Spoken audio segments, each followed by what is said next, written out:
because I'm willing to bet there are lots of guys that say, "Hey, Mark, I want to train with you. Okay, I'll be here at 6 o'clock in the morning, 7 days a week.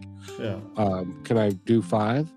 That kind of thing, because you're committed, and there's a commitment level that is what you need to have to do what you're doing and to get to be who you are. This book, Finding Your Summit, right? I'll talk about it for a second. Available on Amazon, a little plug there. But it's one of the hardest things I've ever done. And I say that respectfully because I'm not a natural born, let's go write a book. That's one. The second thing is, like, if you guys think about each of your lives, Kevin, Brichelle, and the first thing you have to do when you write a book, you have to create an outline. I didn't know any of this stuff, by the way. I had to learn it. So you have to create an outline, and then from the outline, you're like, what would the chapters look like? And to look back and, it's my life, right? And it's just, I haven't done anything to impress anybody. I've just lived that path I was on at that particular time, and things have come to me because I put myself in a certain position for those things to happen.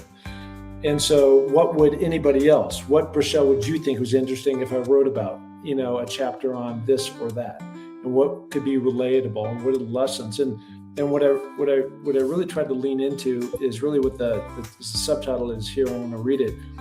And it's not about these shiny things, what I've done. That's kind of like to capture the attention when it's on the bookshelf, like, former NFL player, I won an Emmy, I've done these other things. But how to build resilience and faith to rise above life's challenges.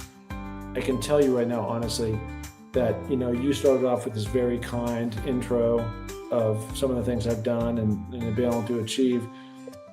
But I have had as many valleys that I've had to claw my way out of, more than the peaks that I've stood on.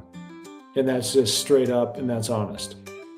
But the difference between you and somebody else is that we all have valleys. We all have got trauma. We've all got crap that we go through. We all experience death. We experience loss and different things. It's how you respond.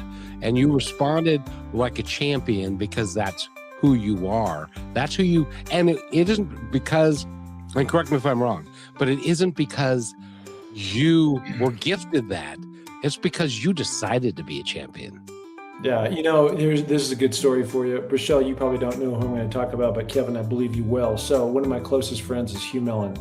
And Hugh was a quarterback, my quarterback at the University of Washington. He actually played behind me in high school. He back